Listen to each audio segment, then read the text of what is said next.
राधे राधे दोस्तों। तो ये है भक्त ध्रुव का पार्ट 2 एंड पार्ट 1 अगर आपको देखना है तो आप मेरे यूट्यूब चैनल पर जा सकते हैं, वहाँ पर आपको मिल जाएगा। तो बिना किसी देरी के वीडियो को भी स्टार्ट करते हैं। ये साधक को दो चीजों पर ध्यान देना चाहिए, वाणी, मौन, आहार थोड़ा। देखो अभ्यास है, जैसा कर लो। एक एक कवल कम करते जाओ, कम होता जाएगा, और एक एक कवल बढ़ाते जाओ तो पेट बढ़ता जाएगा, चर्बी बढ़ती जाएगी, भजन वजन तो होना नहीं फिर। भोजन नीरस, भजन सरस, और भोजन सरस तो भजन नीरस। नारद जी ने उपदेश किया कि भगवान की सबसे बड़ी पूजा क्या है? मौन रहना और आहार को बहुत लघु रूप में करना, और निरंतर भगवान के इस मंत्र को और इसी मंत्र से भाव के द्वारा पूजन करना। इस प्रकार जब हरि का मन वाणी शरीर से पूजन होगा तो तुम्हारा हृदय पवित्र हो जाएगा। निश्चल भाव से जब भगवान का ये द्वादशाक्षर मंत्र जब करोगे तो भगवान बड़ी जल्दी आकर आपको दर्शन देंगे। गुरुदेव ने मंत्र दिया, साधन बताया, भगवान का रूप। श्री ध्रुव जी ने नारद जी की 4 परिक्रमा की गुरुदेव की। धन्य है, देखो भगवत मार्ग में चले तो गुरु मिल गए। साष्टांग दंडवत प्रणाम किया और उनके चरण चिन्ह से रज माथे पे लगाई।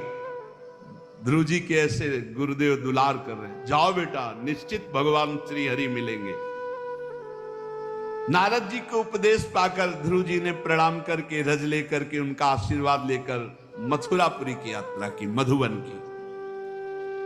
नारद जी महाराज उत्तानपाद के महल में पहुंचे, उन्होंने बड़ी पूजा की आराम से। नारद जी ने कहा, तुम्हारा मुख सूख रहा है, किस विचार में पड़े हो?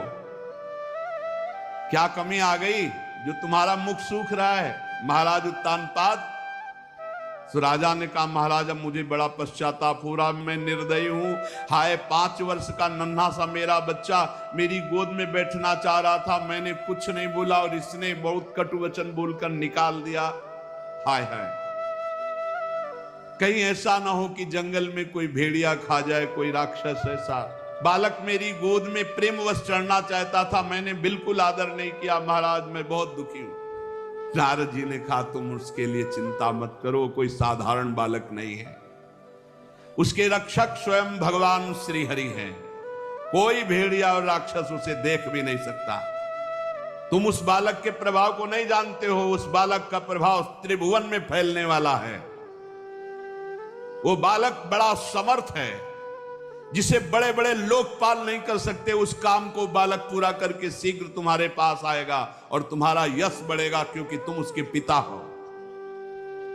देवर्षि नारद की बात सुनकर कुछ तो संतोष हुआ उत्तानपाद को, पर ध्रुव की चिंता में वो ध्रुव जी मधुवन मथुरापुरी आए और जैसा गुरु जी ने कहा था, त्रिकाल स्नान यमुना जी का, और उसी रात से उपवास शुरू कर दिया, एकाग्रचित होकर बस वही द्वादशाक्षर मंत्र जो गुरुदेव ने दिया। 3 रात्रि के अंतर में शरीर निर्वाह के लिए एक कैथा का एक पेड़ होता है, इतना बड़ा फल होता है, ऊपर बड़ा कठोर होता है और खटमिठा सा अंदर इतना गूदा होता है। बस एक फल का गूदा 3 दिन 3 रात व्यतीत होने पर, फिर इसके बाद 3 दिन 3 रात व्यतीत होने पर एक बेर इतना बड़ा फल, वो ऊपर से उसमें कुछ होता है, अंदर केवल गुठली होती है, गुठली हटी हो थोड़ा सा, इतना होता है। इसके बाद 1 महीना व्यतीत किया ऐसे, 3 दिन में एक कैथा, 3 दिन में एक बेर, ऐसे। दूसरे महीने में बेर और कैथा भी छोड़ दिया। 6 दिन में सूखे पत्ते जो पेड़ के नीचे गिरते उनको चबा लेते, और रात दिन द्वादशाक्षर मंत्र का जप। तीसरे महीने पर 9 दिन पर केवल 1 अंजुली जल पी लेते, पत्ते भी खाना छोड़ दिया। चौथे महीने में जल पीना भी छोड़ दिया, केवल श्वास, बस वायु चल रही है, और वायु भी 12 दिन तक रोकने लगे। 12 दिन वायु ही नहीं लिया। पर बहुत विचित्र, 5वें महीने में श्वास को जीतकर एक पैर केवल खंबे केवल खड़े होकर के, जैसे खंबा, ऐसे एक पैर केवल, दोनों हाथ ऊपर उठाए, श्वास को रोक लिया, मन को खींचकर परमात्मा में पूर्ण स्थित, श्वास बंद। गजब की साधना, गजब की। जे ही पर ब्रह्म की धारणा करके श्वास बंद करके हाथ उठाए, 12-12 दिन तक श्वास ले, त्रिभुवन कांप उठा। जैसे ध्रुव जी ने श्वास रोक करके समाधि भाव से, तो पृथ्वी कांपने लगी, त्रिभुवन में हाहाकार मच गया, बड़े बड़े देवता लोकपाल ब्रह्मादि भयभीत हो गए। श्वास सबकी रुक गई, सबकी। ध्रुव जी ने अपनी रोकी तो सबकी रुक गई। अन्य जीवों का सब श्वास प्रश्वास रुक गया। लोकपाल घबरा कर ब्रह्मा जी सहित सब हरि की शरण में, भगवान सृष्टि का नाश हो जाएगा। सबकी प्राणवायु रुक गई, अभी अभी एक क्षण में सब मर जाएंगे।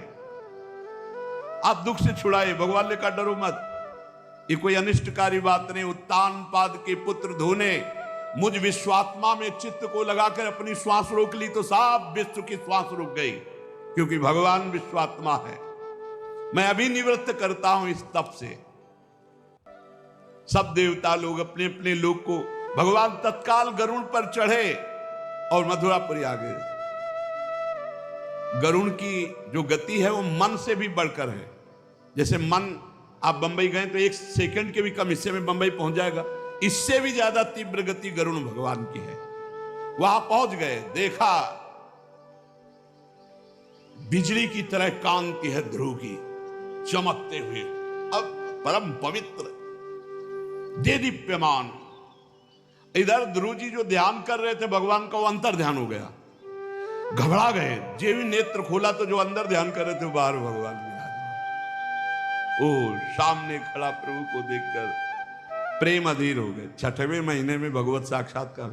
जब भगवत मिलन की चाह लगती है तो नहीं खान पान ते भावे है, नहीं कोमल वसन सुहावे है, सब विषय लगे ते खारा है, हरि आशिक का मग न्यारा। हाय हाय मच जाता है।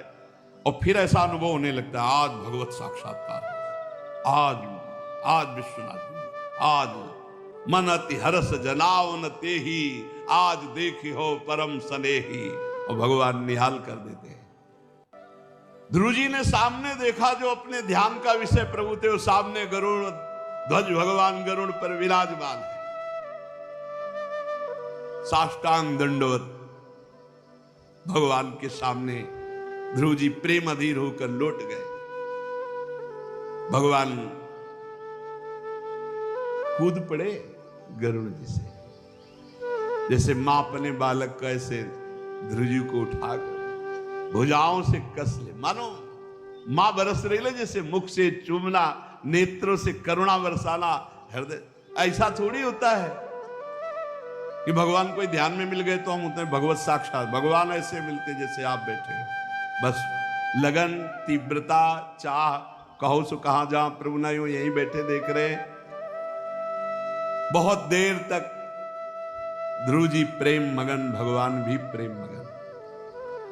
अब ध्रुव जी कुछ बोलना चाहते, भगवान की स्तुति करना चाहते, पर बालक है 5 वर्ष के, हाथ जोड़ते कुछ बोलने की, पर क्या भगवान के सामने बोले, हिम्मत भी नहीं पड़ रही और कुछ आता भी नहीं कि भगवान की कैसे स्तुति करे। भगवान ने ध्रुव जी की ये स्थिति देखकर 5 जन शंख को कपोल पे छुआ दिया। ध्रुव जी की जो ही छुआया तो तत्काल ब्रह्मबोध हो गया। इसमें लिखा है तत्काल अपने स्वरूप का बोध ध्रुव जी को हो गया, ब्रह्मबोध हो गया छुआते ही। ये बड़ी महिमा की बात है। दैवीं परिज्ञात परमात्म निर्णय, आत्मबोध हो गया। मम दर्शन फल परम अनुपा, जीव पावलिज सहज। ब्रह्म के स्वरूप का बोध हो गया और दिव्य वेद ध्रुव जी के मुख से निकलने लगे। ध्रुव जी ने भगवान की बड़ी दिव्य स्तुति की। तो आगे आनंद लेते हैं। इस चर्चा आगे। श्री राधा वल्लभ लाल की जय।